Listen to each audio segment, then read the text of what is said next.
Pag-unmute,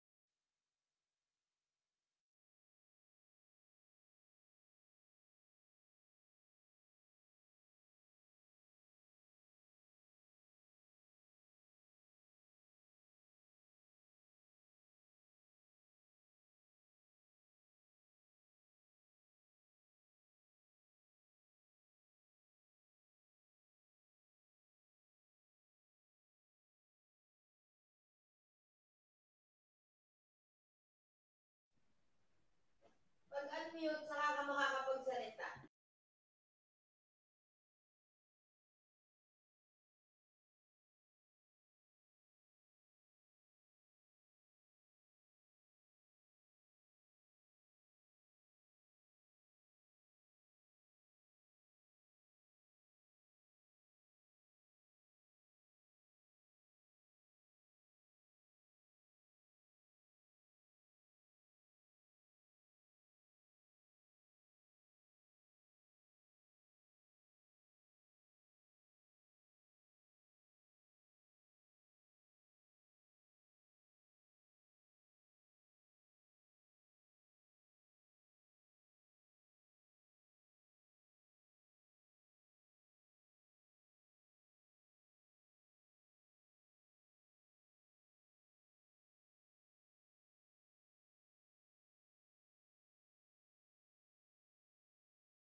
Isang mapagpalang gabi po sa inyong lahat mga kapatid at welcome po muli sa ating Biblical Spirituality Weekly dito po sa ating Facebook page po at sa ating Zoom ng Arkham Ministry on Biblical Apostolate po. It is a joy to be with you, especially po sa ating mga Bible Apostle ng ating Archdiocese, pero ganun din po sa lahat ng mga kasama po nating mga kapatid na nagmamahal po sa salita ng Diyos sa lahat ng dako ng mundo.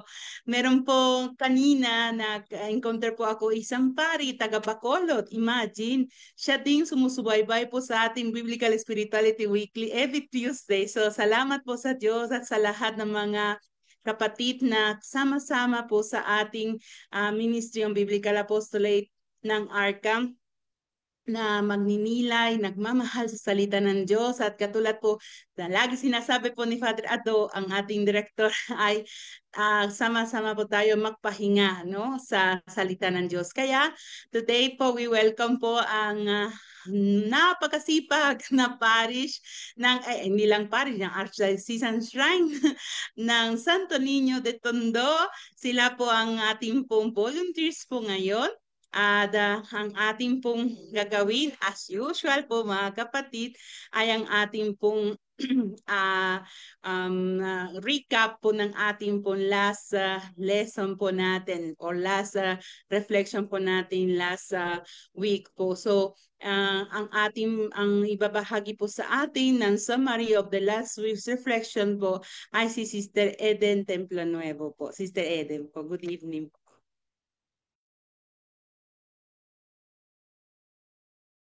Muted pa po kayo.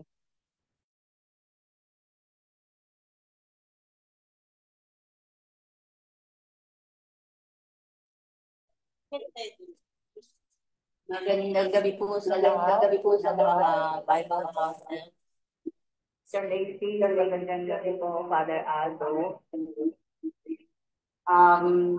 Ako po yung naasahan na magbigay ng summary ng ating biblical spirituality last week. Ito po ang aking mga nabigyan ng pansin. So, batay po doon sa pag-asa, huwag natin isentro ang buhay natin na material at kayamanan sa daigdig. Huwag tayong mag-focus doon. Huwag tayong paalipin sa mga bagay na lumilipas lamang at sa kalaunan ay maglalaho. So walang saysay ang buhay kung nakasentro lamang sa mga bagay na makalupa. Hindi madaling maging mayaman na makapangyarihan kung magdudulot naman ito ng kapigatian sa ating kapwa. So, ang Diyos ang nagkaloob sa atin ng mga magagandang bagay na mayroon tayo. Di masamang maghangad na maging mayaman o maunlad o magsumikap sa buhay. Ngunit ang ipagpalit natin ng Diyos sa mga bagay na ito sa daigdig na lilipas ay hindi nararapat. Sabi nga, God is the source of what we are and what we have. So isentro natin sa Panginoon ang buhay natin no sa halip sa mga yamang lumilipas. So sabi nga He is the source. God is the source of what we have and what we are. Isa isip at isa puso ang aral ng Diyos. Tutulan natin yung mga tukso sa halip papasukin natin ang Diyos sa ating buhay bilang hari ng ating buhay. Pairalin natin ang kalooban niya. Pag ginawa natin yon, magiging makabuluhan ang ating buhay. Ang mga bagay sa daigdig ay mawawala lahat. Pero kapag hinayaan natin si Jesus ang maghari sa ating buhay, mapapanuto tayo at magkakaroon ng saysay ang ating pamumuhay. Siya rin ang bibigay ng kalakasan no, sa buhay natin. Sabi sa aklat ni Kohelet, Sa Ecclesiastes sabi, vanity o vanity, walang kabuluhan, walang kabuluhan. So, excessive pride for one's achievement is dangerous. Lahat ng mayroon tayo ay walang kabuluhan, pansamantala lamang. Pahalagahan natin ang mga kayamanang magdadala sa atin sa langit, hindi ang makamundong kayamanan na maglalayo sa atin sa Diyos. So yun ang meaning ng buhay natin. Gumawa tayo ng mga bagay na maglalapit sa atin sa Diyos at magiging karapat-dapat tayo sa Kanya. Yun lamang po. Maraming salamat. Maraming salamat po, Sister Eden. At ngayon po tayo po ay magpatuloy po sa ating pambungat na panalangin na pamumunuan po ni Father Rino Enopeña po. Maraming salamat po, Father, sa pagiging available nyo at sa support po sa Biblical Apostolate po ng Santo Niño po, Father. Kasiyahan po, Sister, na maging bahagi palagi sa paglalakbay na ating sambayanan, balik sa Diyos, dito sa landas na ating tinatahak araw-araw. Palagay natin ating sarili sa presensya ng Panginoon, Panginoong Diyos, sa aming paglalakbay dito sa buhay. Kami minsan ay napabaling aming mga intensyon at aming mga focus, aming ginagawa sa mga bagay-bagay. Kahit na kami handang bumalik sa iyo, kaya ang paalaala ng iyong bugtong na anak, Panginoon Jesucristo, na kami palagi maging handa na sana'y maging tuluyan sa aming buhay palagi.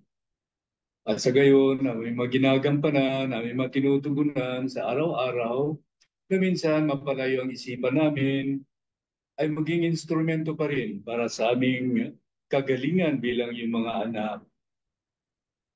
Kaya Panginoon, nagpapasalamat kami sa iyo sa pagkakataon na pinagkaloob mo sa amin.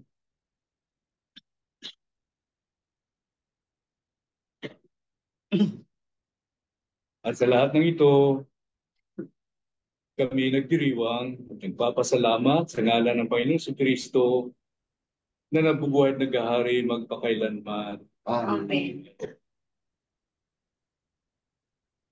Maraming salamat po, Father Rino, at tayo po magpapatuloy po sa ating pananalangin sa ating pong invocation to the Holy Spirit.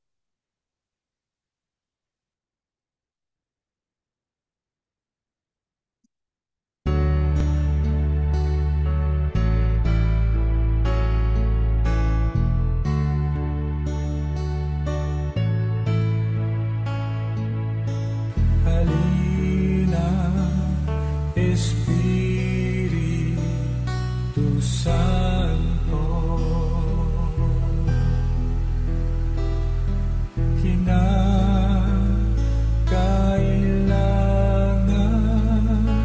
kita.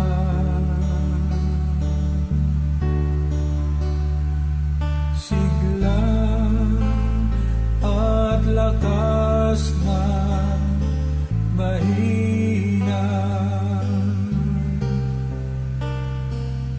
pag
Ating pakinggan ang Ebanghelyo na babasahin po para sa atin ni Sister Paula Buenaventura. Sister Paula.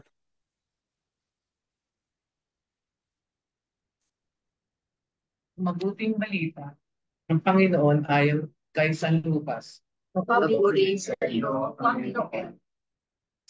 Nung panahong iyon, sinabi ni Jesus sa kanyang mga alagad, "Huwag kayong matakot, munting kawan, sapagkat ikinalulugod ng iyong Ama na ibigay sa inyo ang kaharian. Ipagbili ninyo ang inyong ari-arian at mamigay kayo sa mga dukha. Gumawa kayo ng mga lukbutang hindi naluluma at mag-impok ng kayamanan sa langit na hindi nakukulangan sapagkat do'y walang nakalalapit na magnanakaw at walang makapaninirang tanga. Sapagkat kung saan naroon ang inyong kayamanan, ay naroon din naman ang inyong puso. Maging handa kayo at sindihan ang inyong mga ilawan. Tumulad kayo sa mga taong naghihintay sa pag-uwi ng kanilang Panginoon mula sa kasalanan para sa pagdating niya ay mabuksan agad ang pinto. Mapalad ang mga alipin na kabuutang nagbabantay pagdating ng kanilang Panginoon. Sinabi ko sa inyo, maghahanda siya. Padudulugin sila sa hapag at maglilingkod sa kanila. Mapapalad sila kung naratnan niya silang handa. Dumating man siya ng hating gabi o madaling araw, siya dumating. Tandaan ninyo ito, kung alam lamang ng puno ng sambahayan kung anong oras darating ang magnanakaw, hindi niya pababayaang pasukin ang kanyang bahay. Kayo may dapat tumanda sapagkat darating ang anak ng tao sa oras na hindi ninyo inaasahan. Itinanong ni Pedro, "Panginoon, sinabi po ba ninyo ang talinghagang ito para sa amin o para sa lahat?" Tumugon ng Panginoon, "Sino nga ang tapat at matalinong alipin? Hindi ba siya ang pamamahalain ng kanyang Panginoon sa sambayhayang ito upang magbigay sa ibang mga alipin ng kanilang pagkain sa karampatang panahon? Mapalad ang alipin yun. Kapag dinatnan siya, gumawa ng gayon pagbabalik ng kanyang Panginoon, sinasabi ko sa inyo, pamamahalain siya ng kanyang Panginoon sa lahat ng ari-arian nito. Ngunit kung sabihin sarili ng aliping iyon, matatagalan pa bago magbalik ang aking Panginoon. At simulan niyang bubugin ang ibang aliping lalaki at babae. At kumain, uminom at maglasing. Darating ang Panginoon ng aliping yaon sa araw na hindi niya inaasahan at sa oras na hindi niya alam. Buong higpit na parurusahan siya ng Panginoon at isasama sa mga ditakat. Ang aliping nakaalam ng kalooban ng kanyang Panginoon, ngunit hindi naghanda ni sumunod sa kalooban nito, ay tatanggap ng mabigat na parusa. Ngunit ang alipin hindi nakaalam ng kalooban ng Panginoon, ng kanyang Panginoon, at gumawa ng mga bagay na nararapat niyang pagdusahan ay tatanggap ng magaang parusa. Ang binigyan ng maraming bagay ay hahanapan ng maraming bagay. At ang pinagkatiwalaan ng maraming bagay ay pananagutin sa lalong maraming bagay. Ang mabuting balita ng Panginoon. Pinupuri ka na, Panginoon Yesu Cristo. Maraming salamat, Sister Paula Ventura, sa inyong pagbasa ng salita ng Diyos sa gabing ito. At magpatuloy po sa ating pong pananalangin at pagninilay sa pamamagitan ng isang awitin.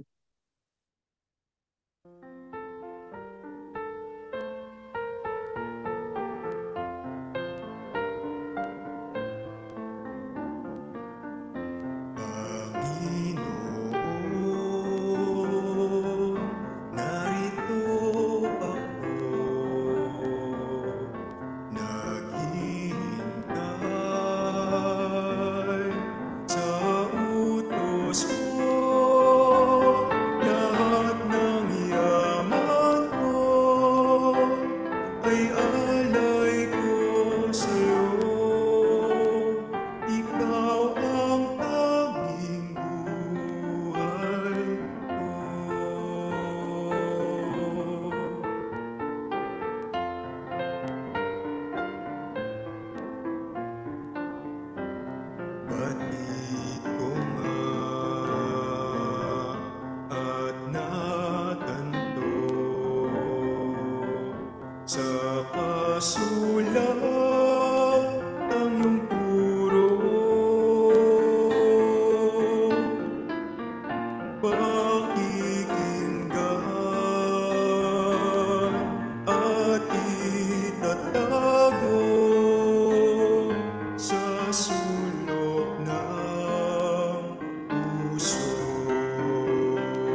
hanggang sa dulo ng dagat.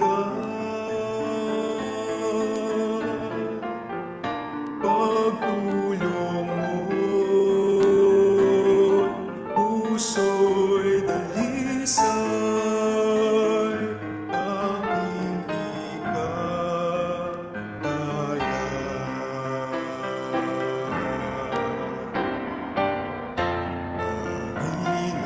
Panginoon, narito naghihintay sa utos mo. Lahat ng yaman mo ay alay ko sa'yo. Ikaw ang tanging buhay ko.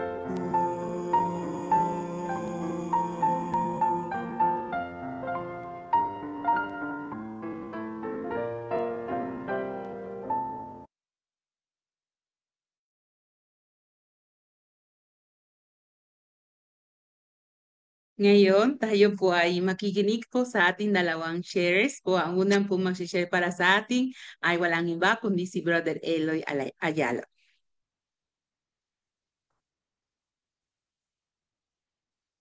Muted pa po kayo, brother.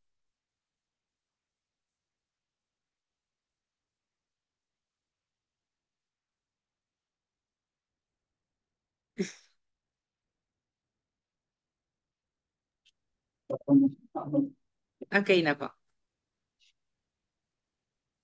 Magandang gabi po sa inyo, sister. Magandang gabi po sa mga brother and sister.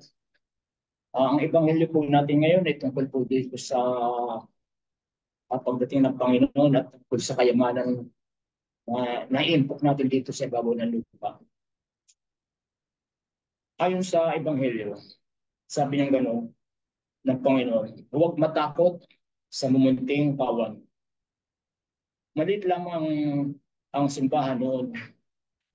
Alam natin na malaki ang mundo ng mga hindi Kristiyano at mabilis na itong lumalabo. Maunawa natin isang tanda lamang at isang maliit na kawan ang iglesia. Agwagas ang nananawagan si Jesus sa bawat isa sa atin na huwag magpatali sa mga bagay na sa daigdig tulad ng pag-iipon ng kayamanan dito sa lupa. Iyan ang pinakakaabalahan ng mga tao dito sa lipunan. Kasakiman ang persyang nakapaloob sa ating ekonomiya. Kaya naman nasasayang ang mga produksyon at marami ang nabubuhay sa di makataong kondisyon. Kaya nga, magpaplano ng mas malaking bodega ng mayaman sa talinghaga. Ipagbibili ninyo ang mga are-arean. Kung ipagbibili natin ang mga are-arean at ibibigay sa mga nangangailangan, ito'y ibang walang pagkukunwari, walang kaplastikan, walang politika, walang video. Ito ang tinatawag na diagnostic faith na ini-examine ng ating pananampalataya. Kaya nga, maging tanda tayo sa pamumuhay ng espiritual na bagay. Inutusan ni Jesus ang kanyang mga alagad na magbihis at handang maglingkod. Tayo rin naman maghanda at maglingkod sa pamayanan sa pamagitan ng ibang evangelization ng ating simbahan. Bilang katiwala tayo ng Panginoon, maging matalino tayo at pagiginawa ng ating community upang makamtan natin ang grasya ng Diyos.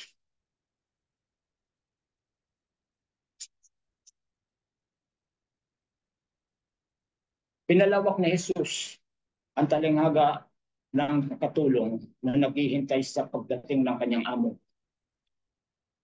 Kinukumpara ang aliping ito sa mayamang abala sa pagkakaroon ng mahaba at maginhawang buhay. Nagtatrabaho naman ang katulong para sa Diyos. Naghihintay sa Panginoon at nag-aalala sa daigdig ng kinabukasan. Nagbabantay din siya ng ibig sabihin mula sa katotohanan.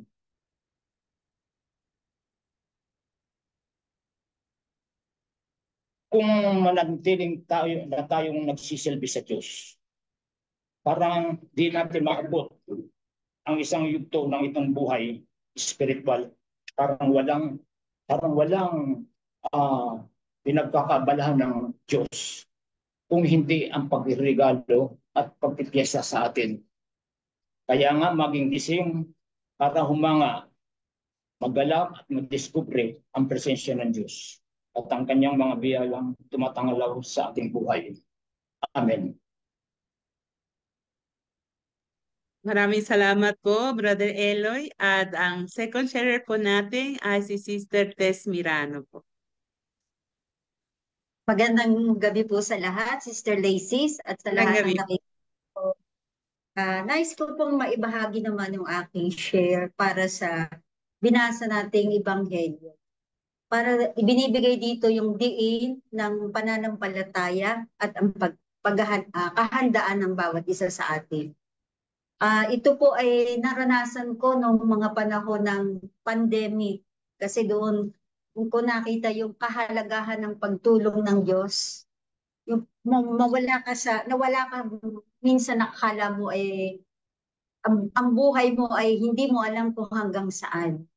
Sa aming paglilingkod na pagpunta sa simbahan na nag-iisa para mag-serve bilang lector, natatakot kang pumunta sa magpunta sa mga bagay sa pagsakay mo, baka kung ano mangyari sa iyo. Pero dahil sa tibay ng pananampalataya mo, tinutulungan ka doon ng Diyos upang ikaw ay iligtas.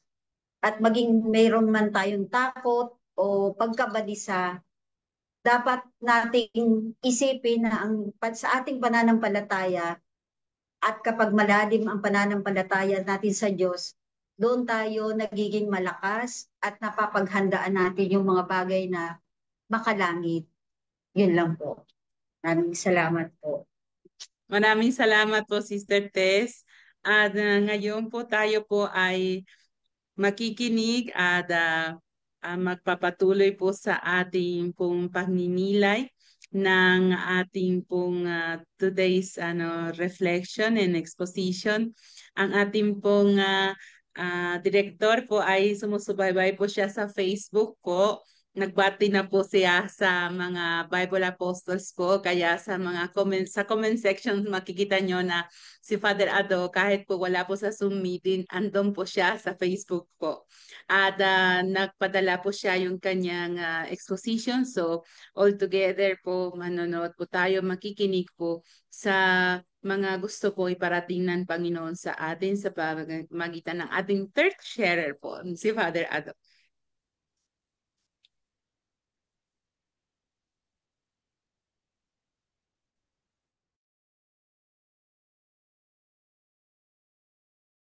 Gandang gabi mga minamahal na kapatid, mga Bible Apostles, Bible Coordinators, ang ating mga kapatid na kasama natin linggo-linggo sa Biblical Spirituality Weekly na nagninilay ng salita ng Diyos, na totoo namang nagbibigay kalusugan sa ating espiritu, nagbibigay liwanag sa mga dapat nating gawin sa buhay at tinutulungan tayong pumasok sa kalooban ng Diyos.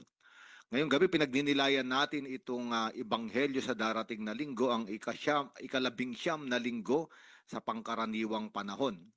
2 version siya at pinili natin yung mas mahaba sapagkat mas makahulugan at mas mabibigyan ng liwanag. No? Ang ating pong Ebanghelyo sa darating na linggo ay mula kay San Lucas, Kabanata 12, talata 32 hanggang 48. Luke chapter 12, verses 32 to 48. No? Yung unang bahagi ng Ebanghelyong ito ay karugtong o kaugnay doon sa Ebanghelyo noong isang linggo No, kung matatandaan natin, no, sabi sa unang pagbasa, vanity of vanity, sabi ni Kohelet, no, ibig sabihin maraming tao ang naghahabol, no, ng kayamanan ng mga bagay na material, ngunit ang kahulugan ng vanity sa salitang Hebreo ay vapor, no, hangin lang pala, usok lang. Akala mo nahawakan mo na, ngunit naglalaho. At ito naman talaga, no, ang kayamanan na pinag-aawayan, pinagkakaguluhan, o sinusukat ang buhay ng tao dito sa mundong ito, lahat ay mawawala isang araw. Kaya ngayong unang bahagi ng ebanghelyong ito'y paanyaya ng Panginoon, no, na mag-ipon ng kayamanan sa langit. No? Sabi niya, sapagkat ito ang kayamanang hindi nawawala. Lahat ng kayamanan dito sa mundo, kalusugan man yan, katanyagan, no, mga pangarap na narating, salapi, lahat ay mawawala. Ngunit may isang kayamanang hindi mawawala, at ito ang kayamanan sa langit. Sapagkat dooy walang magnanakaw na pumapasok at insektong sumisira. Sapagkat kung nasaan ang inyong kayamanan, naroon din ang inyong puso. At mahalaga ito. Kung ang puso ng tao ay nasa kayamanan dito sa lupa, totoong magiging makalupa ang kanyang kaisipan, ang buo niyang pagkatao, ang kanyang pagnanasa. Ngunit kung ang kayamanan ng isang tao ay nasa langit, naroon sa Diyos, nasa ating Panginoong Jesucristo, naroon na ang kanyang puso sa kalangitan. Nandito pa man siya sa langit, ibig sabihin, yung kanyang damdamin, yung kanyang isip, yung kanyang pagnanasa ay kapiling na ng Diyos. At ito yung taong may tinatawag na eschatological dimension. No? Hindi siya naghahangad ng paraiso dito sa lupa. Ngunit ang mga Kristiyano ay ginagawa yung dapat gawin dito sa lupa. Kaya nga ang mga Kristiyano ay mabubuting mamamayan ng sangkalupaan. No? Ngunit lahat ng ginagawa dito sa lupa, no, pagtatrabaho, pag-aaral, pagpapamilya, o yung mga hawak na kayamanan dito sa lupa, lahat ito ay paraan o daan upang makarating sa kalangitan. Ibig sabihin, no, ang susi para makapag-ipon ng kayamanan sa langit ay kung paano natin ginagamit ang buhay natin dito sa lupa. No? Kaya nga ito ay mahalaga na sinasabi ng Panginoon. Kaya nga sa unang mga salita nitong ebanghelyo, sinasabi niya na ipagbili na ninyo ang inyong ari-arian, ipamahagi sa mga dukha ang pinagbilhan. No? At katulad nga nung sinabi ko nung isang linggo, yung spiritual director namin, ang kanyang bangko ay hindi sa Metrobank, Bangko de Oro, ang kanyang bangko ay mga pulubi at mga taong nangangailangan. No? Napakaganda nga nitong nakaraang mga buwan ang ating ministry, biblical on biblical apostolate ay nagpunta sa mga matatanda, no, sa orphanage, no, sa kulungan, no, sa mga ospital, no, upang magbigay ng tulong material, pero hindi lang 'yon, no, upang magdala ng konsolasyon ng mabuting balita, no. At sana bigyan pa tayo ng panahon, ng lakas ng Diyos at pagkakataon din, no, upang maipagpatuloy itong ating misyon. Ngayon, yung ikalawang bahagi ng ebanghelyong ito ay paanyaya sa pagiging handa. No? Ibig sabihin ng pagiging handa, isang taong palaging gising, no? Isang taong nagbabantay. No? Kaya nga sinabi rito ng Panginoong Yesus, maging handa kayong lagi at panantilihing maliwanag ang inyong mga ilawan. At ito ay mahalagang salita. No? Ang ibig sabihin, naroon tayo sa kaliwanagan ng buhay. Maliwanag ang lahat. At ano ba ang liwanag? No? Sabi sa isang salmo, your words are the lamp for my steps. No? Para mapanatili ang liwanag sa ating buhay at malaman natin ang mga hakbang na dapat gawin dito sa daigdig, mahalaga ang liwanag ng salita ng Diyos. No? Kaya nga ito rin yung binigay sa ating regalo ng Diyos. Nagkakaroon tayo ng pagninilay araw-araw as a ministry sa liwanag ng mabuting balita. No? Hindi lang ito dahil gusto nating magnilay. Hindi lang ito parang spiritual nourishment sa atin, no? Kung hindi liwanag. No? Sapagkat ang salita ng Diyos ay liwanag sa bawat araw ng ating buhay. Ngunit kung papalalimin natin ito, paano ba lumiliwanag ang ilawan? Kailangan niya ng langis. No? Ang ilawan noong panahon ng ating Panginoong Jesucristo ay ilawan na may langis. No? Kung maalala ninyo, di ba, yung sa Matthew chapter 25, yung 10 dalaga, 5 ang hangal, 5 ang matatalino. Yung mga hangal, hindi nagdala ng langis. Kaya yung ilawan nila ay walang liwanag. At ito ang paanyaya sa atin, no, na maging handa, no, at magbantay at magdala ng langis. At ano ba ang langis? No? Sa banal na kasulatan, ang langis, no, alam naman natin ito ay for anointing, no, sa pagpapahid ng mga pari, ng mga propeta at ng mga hari. No? Kaya nga sa bagong tipan, ang langis ay simbolo ng pagpapahid o paghirang, no, sa pamamagitan ng Espiritu Santo. No? Kaya nga sa ating simbahan ngayon, meron tayong langis, no? Langis para sa mga sakramento, at ito'y tanda ng paghirang, no? At ito'y tanda ng Espiritu Santo, no? Kaya nga tumanggap tayo ng chrism, no? Noong tayo'y bininyagan, noong tayo'y kinumpilan. At ito yung sinasabing sana maliwanag. Maliwanag yung tinanggap nating regalo ng mga regalo ng Espiritu Santo nung tayo bininyagan at kinumpilan. Alam naman natin yun, no? Ano ba yung mga regalo ng Espiritu Santo? Kung babasahin natin sa Isaiah chapter 11, ito yung Spirit of wisdom and understanding, Spirit of counsel and of strength, Spirit of knowledge and of piety, and the Spirit of the fear of the Lord. Napakaganda. At ito yung sinasabing nagliliwanag ba ito? No, kasi kung maliwanag itong mga regalo ng Espiritu Santo, tayo yung mga aliping palaging nakahanda. No? Kung dumating man ang ating Panginoon mula sa kasalan, no? At aabutan niya tayo, pagbubuksan natin siya ng pinto, no? Kapag siya ay kumatok, no? At tayo ay pupurihin o gagantimpalahan, no? Sapagkat tayo ay nagbabantay. Mahalaga itong pagkatok sa pintuan. Sa aklat ng pahayag, makikita natin doon na sinasabi ng Panginoong Jesucristo, narito ako at kumakatok sa iyong pintuan. Ngayon kung gising at nagbabantay dahil may langis at ilawan ang alipin, sa unang katok pa lang ay bubuksan niya na ang pinto. At ang Panginoong Jesucristo ay kumakatok sa buhay natin araw-araw. At kung tayo nga ay gising at naliliwanagan ng salita ng Diyos, madali natin siyang mapagbubuksan. No? Sabi nga rito, mapalad sila kung maratnan silang handa pagdating ng Panginoon, maging sa hating gabi o sa madaling araw man. Ibig sabihin, hating gabi o madaling araw, ito yung mga oras na sa normal na kalagayan ay natutulog ang mga tao at nahihimbing.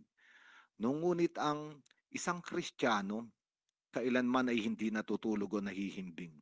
Patuloy siya nagbabantay, lalo pangat kung ang pinag-uusapan ay ang pagdating o pagdaan ng Panginoon sa kanyang buhay. No? Kaya nga, sinabi rito sa Ebanghelyong ito na papaupuin siya ng Panginoon at ang Panginoon ang magsisilbi sa kanya. Kaya paghahandaan siya ng habag at pagsisilbihan siya. At napakaganda nito.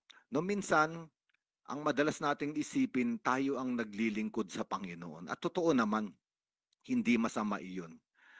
Pero, merong nakatagong misteryo sa likod ng bawat paglilingkod natin. Bawat paglilingkod natin sa simbahan, sa kapwa, sa Panginoon, sa Diyos, sa likod nito ay paglilingkod ng Diyos sa atin. Sabi nga ng mga santo, pinaglilingkod tayo ng Diyos sa Kanya, hindi dahil mayroong tayong maidadagdag sa pagka-Diyos ng Diyos. Pinupuri natin ang Diyos hindi dahil madadagdagan ng pagpupuri natin yung Kanyang kaluwalhatian. Gumagawa tayo ng mga bagay para sa Diyos hindi dahil may kulang pa ang Panginoon para dagdagan pa natin sa pamamagitan ng ating paggawa. Ngunit ito ay hinahayaan ng Panginoon na gawin natin. Ang katotohanan, siya ang nagbibigay ng Espiritu Santo sa atin. Regalo ng Espiritu Santo para makapaglingkod, magpuri at gumawa sa ubasan ng Diyos. At habang ginagawa natin ito, lumalalim yung ating relasyon sa Kanya. At habang lumalalim yung ating relasyon sa Kanya, tayo ay nakikibahagi sa kaligtasan na binibigay sa atin ng Panginoon. No, kaya nga, sa banal na Eucharistia, halimbawa, totoo, nagsiserve yung marami sa atin, lector, lay minister, yung mga pare. No, pero ang katotohanan, ang Panginoon ang naglilingkod. Ang Panginoon ang gumagawa ng isang piging.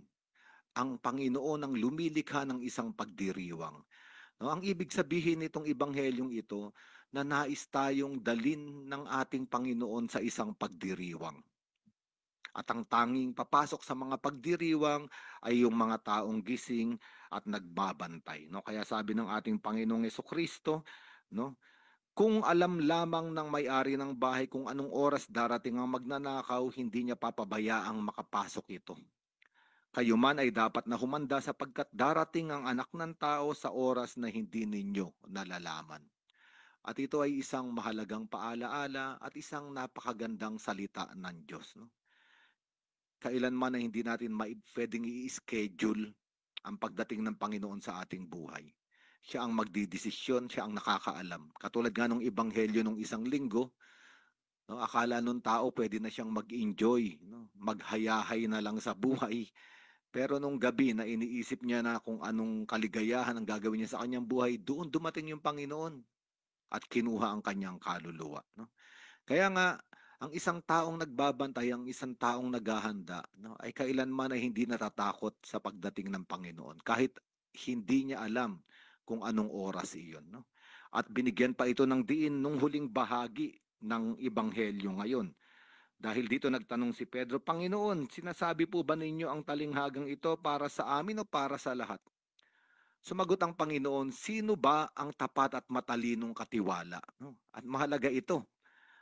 Itong huling bahagi. No? Sabi ng ating Panginoong Hesus, saang katiwalang pamamahalain ng kanyang Panginoon sa kanyang sambayanan upang magbigay sa ibang mga alipin ng kanilang pagkain sa tamang oras. No? Ang isang katiwalang gising, ang isang alipin ng Panginoon na gising, nakahanda at handang buksan ang pinto sa pagdating ng Panginoong Jesucristo, ang palatandaan na siya ay gising sapagkat pinamamahalaan niya yung ibang taong ipinagkatiwala sa kanya ng Panginoon, binibigyan niya sila ng pagkain sa tamang oras.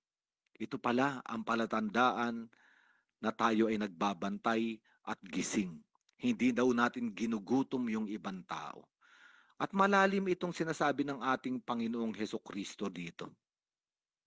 Sa katotohanan, bawat isa sa atin, mayroon ng mga taong nakarugtong sa buhay natin na ang Panginoon ang naglagay. At itong mga taong ito ay maaaring gutom o uhaw sa pag-ibig o sa salita ng Diyos.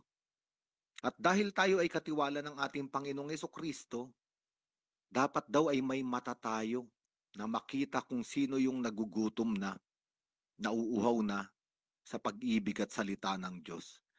At sa oras na yon, dahil nga tayo ay gising, punong-puno ng liwanag at Espiritu Santo, ipapakain natin sa kanila ang salita na kailangan nila. At alam ninyo mga kapatid, dito sa Ministry on Biblical Apostolate, no, minsan na maraming nagsasabi, marami tayong ginagawa, nakakapagod, no? May Biblical Spirituality Weekly, may Everyday Reflection, may Monthly Formation, may darating pa tayong retreat. No? Bakit kailangan natin gawin ito? Minsan, kung iisipin ng tao na parang gumagawa lang tayo ng mga activities, no, for the sake, no, na magkaroon tayo ng ire-report, maling-mali yung pag-iisip na ganon. Kaya tayo gumagawa ng mga gawain natin, ng mission natin sa ating ministry, ay dahil pinagkatiwalaan tayo. Tayo ay pinamahala sa mga taong nag-iintay ng pagkain sa tamang oras. At maraming ang nagme-message sa atin, no, sa ating Facebook page o minsan mga private messages o minsan kapag nakakausap natin, nagpapasalamat sila. Sabi nga nung Sabado may nakausap ako na kapag ka daw dilim na yung kanyang buhay, no, papakinggan niya yung ating mga recordings, no, hindi naman live, no, ang ating mga recordings. At doon ay nakakakuha siya ng liwanag at nabibigyan siya ng lakas. No? Yung isa naman, sabi niya sa akin, kapag nagdadasal siya sa umaga, babasahin niya yung gospel, no? At babasahin niya at papakinggan niya yung liwanag ng mabuting balita. Sabi niya, nagkakaroon siya ng liwanag talaga para harapin yung buong araw. Hindi natin sinasabi ito dahil magaling tayo o pinupuri natin yung ating mga sarili o para palakpakan natin yung ating mga sarili o palakpakan tayo ng tao. Sinasabi natin itong mga ginagawa natin dahil ito yung sinasabi ng Ebanghelyo. Tayo ay mga katiwala lamang ng sambahayan ng Panginoon at kailangan nating ibigay yung pagkain sa takdang oras. Sa takdang oras sa mga tao. Kaya nga sabi ng Panginoong Jesucristo, kung ipagpapatuloy natin itong Ebanghelyo, mapalad ang aliping madarat ng gumaganap ng tungkulin pag-uwi ng kanyang Panginoon. At ito ay tungkulin natin na ibinigay sa atin ng Panginoon. Sabi ni Jesus, sinasabi ko sa inyo, pamamahalain siya ng kanyang Panginoon sa lahat ng ari-arian nito. Ngunit merong babala ang Panginoon dito. Sabi niya, ngunit kung sasabihin ng aliping iyon sa kanyang sarili, matatagalan pa ang pag-uwi ng aking Panginoon. At dahil dito'y pagmamalupitan niya ang mga kapwa niyang aliping, lalaki at babae, at siya'y kakain, iinom at maglalasing. Darating ang kanyang Panginoon sa araw na hindi niya inaasahan at sa oras na hindi niya alam. Buong lupit siyang parurusahan ng kanyang Panginoon at isasama sa mga suwail. No? Totoo, napakaganda nitong ipinagkatiwalang ministeryo sa atin ng Panginoon. Yung buhay natin ay napakagandang regalo, tanda rin ng pagtitiwala ng Panginoon sa atin. Ngunit katulad nung sinasabi ko kanina, kapag inisip ng alipin o inisip natin na matagal pa ang pagdating ng Panginoon sa buhay ko, matagal pa ako mamamatay, malakas pa ako, matagal pa ako magkakasakit, no? At hindi niya gawin yung dapat niyang gawin, napakainin yung kapwa niya, yung mga ibang alipin na naghihintay ng salita ng Diyos. No, ibig sabihin, sabi rito, nagpakasaya lang siya. Sabi niya, matagal pa ang Panginoon, papakaligaya muna ako. Kaya siya ay kumain, uminom, at hindi lang uminom, naglasing pa, at pinagmalupitan niya yung ibang mga alipin. Doon darating yung Panginoon at siya ay parurusahan. Anong problema nitong alipin na ito? Dahil wala yung Panginoon, siya ang namanginoon sa sambayanan. No, para bang inisip niya na ako ang Panginoon at ako ang may-ari ng bahay. At minsan ito yung panganib. Dahil para bang pinapakinggan tayo ng tao, nakikilala yung ating ginagawa, yung ating ministeryo, o minsan may mga posisyon tayo sa simbahan. Minsan nakakalungkot nga sa mga simbahan, no, kapag nagkaroon ng posisyon yung isang laiko o yung isang pare. No? Nakakalimutan itong ebanghelyong ito. Hindi tayo ang may-ari ng simbahan, hindi tayo ang may-ari ng parokya, hindi tayo ang may-ari ng ministry. Minsan hawak yung posisyon, yung kapangyarihan, pagmamalupitan yung iba. No, kaya nga maraming naiiskandalo at lumalayo sa simbahan.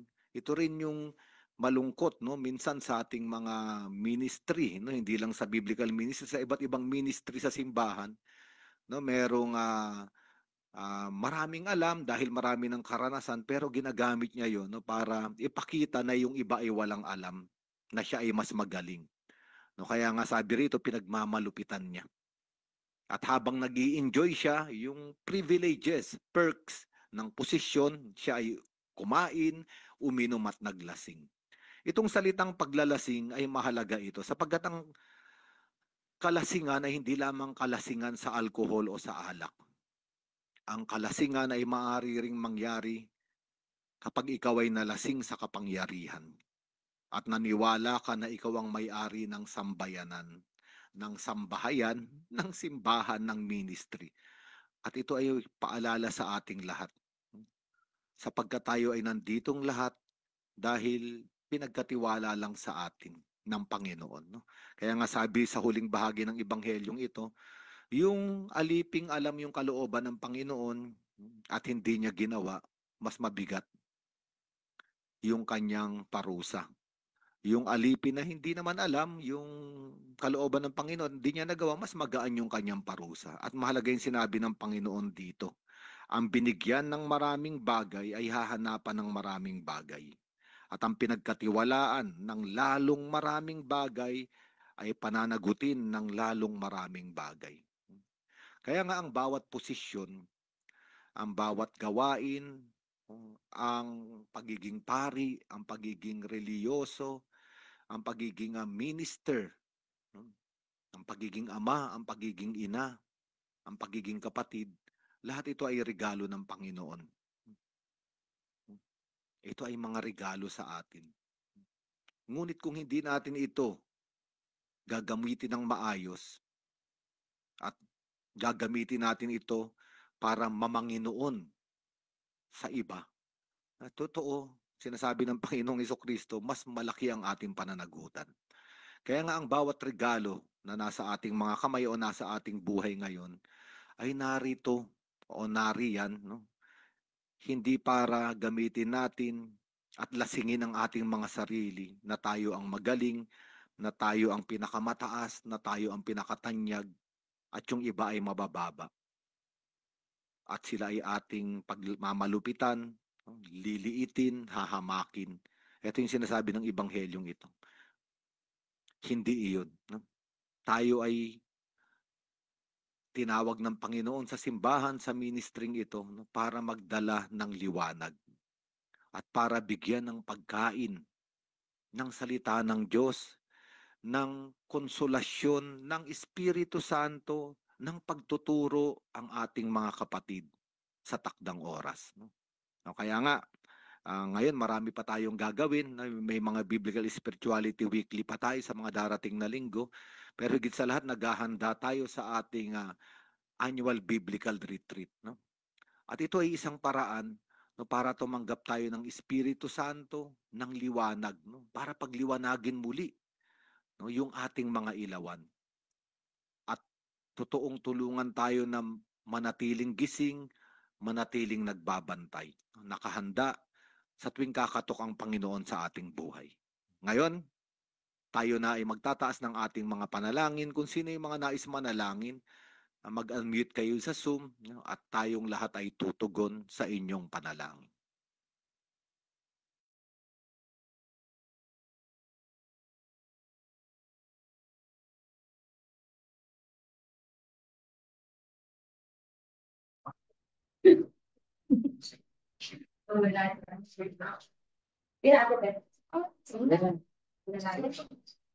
Para sa mga dumaranas ng matinding hirap, gawaran mo sila ng pusong bukas at nakababati sa iyong espiritu.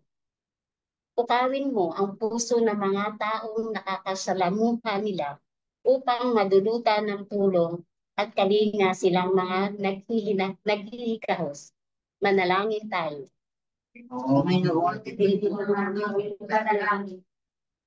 Ama, mapagtanto nawa ng mga sakim at ganit sa luho ng mundo na ang tunay na kayamanang hindi mananakaw, maglalaho at mapapawi ay matatamasa lamang sa iyong kaharian. Manalangin tayo.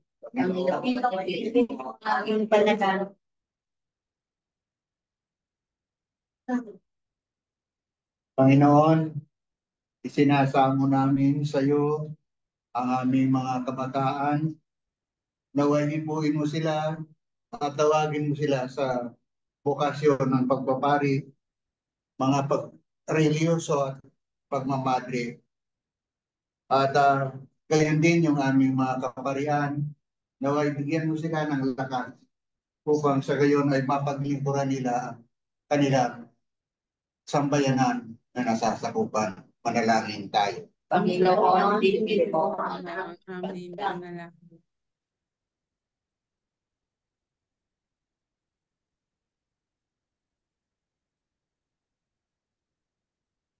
Ang lahat ng ito, Ama, at lahat ng mga kahilingan po namin ay Isinasamo din tinataas namin po sa iyo ang namin. aming mga pinuno sa simbahan at sa pamahalaan nang sa gayon ay maging matuwid ang kanilang kaisipan sa paglilingkod sa bayan. Manalangin tayo sa Panginoon. Panginoon, Panginoon, tingin mo ang aming panalangin.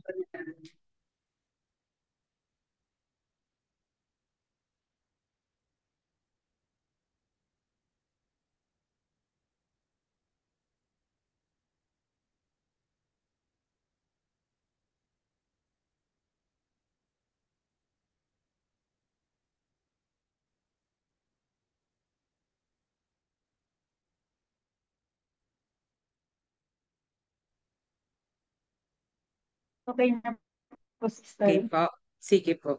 So tayo po idasalin ng Ama namin at itaas po natin ang lahat ng mga kahilingan po natin, ang mga itinatago po sa ating mga puso at ang mga kapatid natin na humihiling ng mga panalangin, ng mga intensyon po nila. Ama namin, sumasalangit ka, sambahin ang ngalan mo, mapasa amin ang kaharian mo, sundin ang loob mo dito sa lupa para ng sa langit. Bigyan mo kami ngayon ng aming kakanin sa araw-araw at patawarin mo kami sa aming mga sala para ng pagpapatawad namin sa nagkakasala sa amin at huwag mo kaming ipahintulot sa tukso at iadya mo kami sa lahat ng masama. Amen. Ngayon po mga kapatid, magpatuloy po tayo sa ating mga announcements. So, ang ating secretary, si Tere, is ready with them po. Good evening po, Tere. Magandang gabi po, sister, at magandang gabi rin po sa mga nakatunghay po na kasama natin ngayon sa Zoom at pati na rin po sa ating Facebook Live. Ayan. So, share ko lang po yung aking screen para madali po masundan ang ating mga upcoming events pa po. Ayan. So, ayan, magkita-kita po tayo muli sa ating patuloy na entry program, The Power of the Word of God, sa Don Bosco Parish, Manila po, sa Tondo, ngayong Agosto 15 po. So, sa next Friday pa po yan. Ayan. Ito po ay, iniimbitahan po ang lahat para po sa patuloy po na paglago po ng ating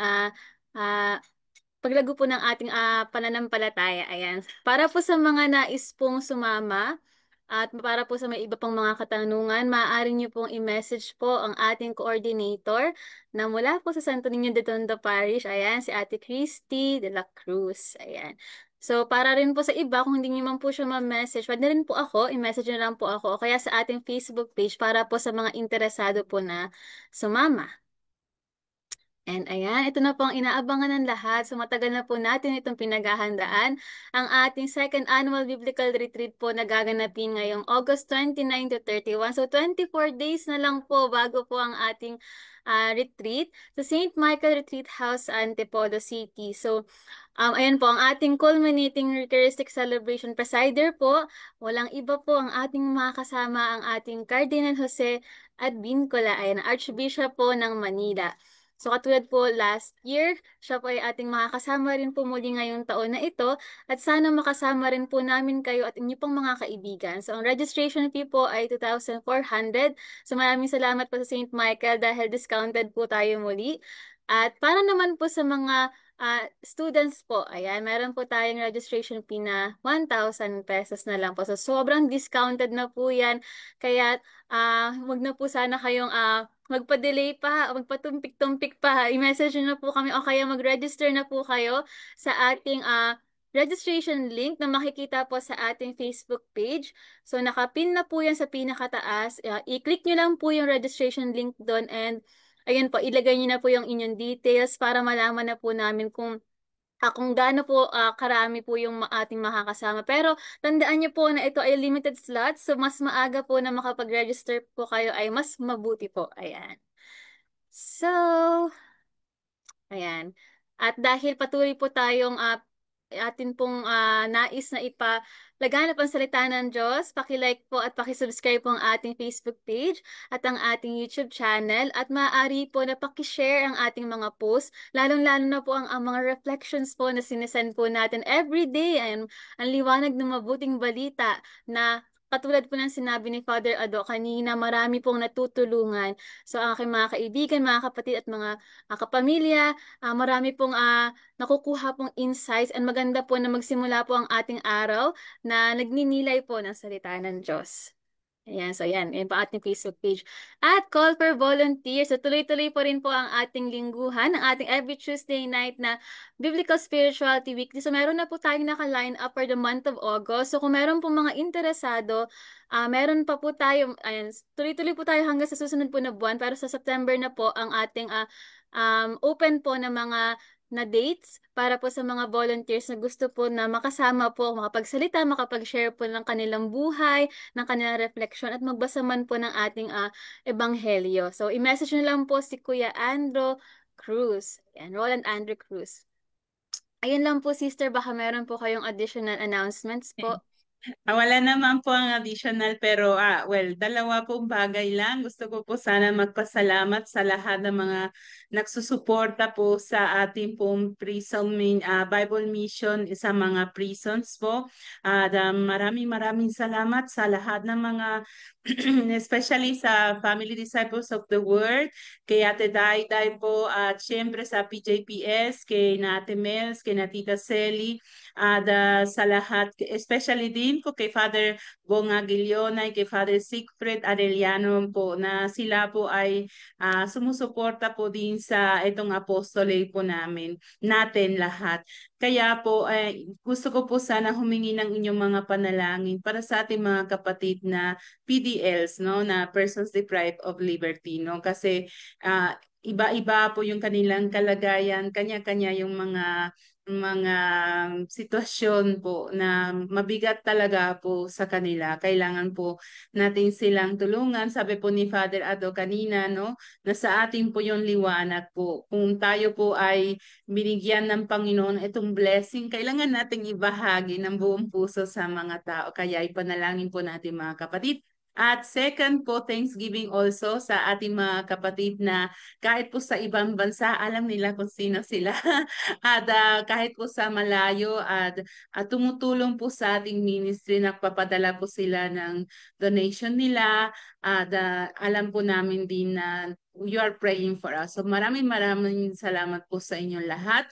At sabi po namin, no, huwag po kayong makaligtan ng opportunity na maging bahagi ng ating annual recollection, annual retreat, no? Biblical retreat po ito. Maganda po yung ating pong matutuklasan dito at hindi po namin sasabihin kung ano pong makaroon doon para ma-surprise po kayo, pero sigurado na marami po tayong makukuhan liwanag, katulad po sa sinabi ni Father Adonis. So, sabi po ng ating Panginoon sa Matthew chapter 5, no? And you are the light of the world, no? And sabi din niya ng Panginoon, no, let your light shine. Kaya kailangan po tayo maging maliwanag, no, sa ating at sa pamagitan ng annual Bible retreat, no? Isang magandang opportunity. Kaya katulad sa sinabi ni Tere, please contact her, Ate Lani, ako, para sa inyong reservation. Salamat po sa mga nauna na, no, mga early birds na nagbayad po sila ng kanilang po registration. At yung mga nagtitipid po ngayon, huwag po tayo mag-Jollibee, huwag po tayo magkape kung saan.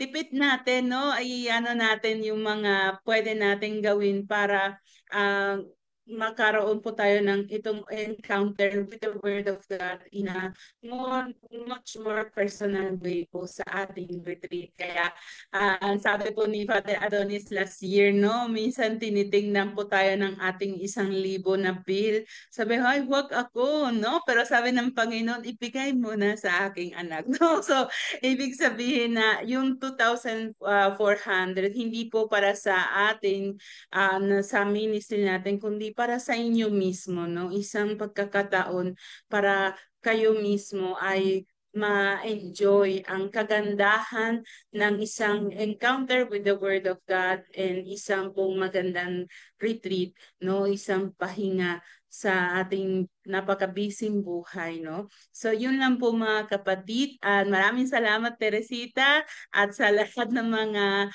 Bible Apostle, especially po sa ating parokya, sa ating PBA ng Santo Niño de Tondo. Palakpakan natin sa kanila. Maraming salamat po. Father Rino, may we ask your blessing po? If you can bless us po, Father Rino. Dahil wala po si Father Ado, kayo na lang po magbe-bless sa amin.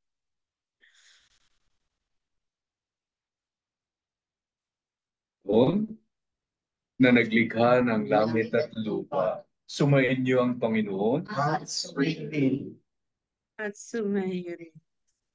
Panginoon, padala mo po, banal mo maanghel upang kami patuloy mong gabayan at ipagsanggalang laban sa lahat ng ligalig at kasamaan, kaguluhan, kahirapan, mga sakuna at mga kalamidad.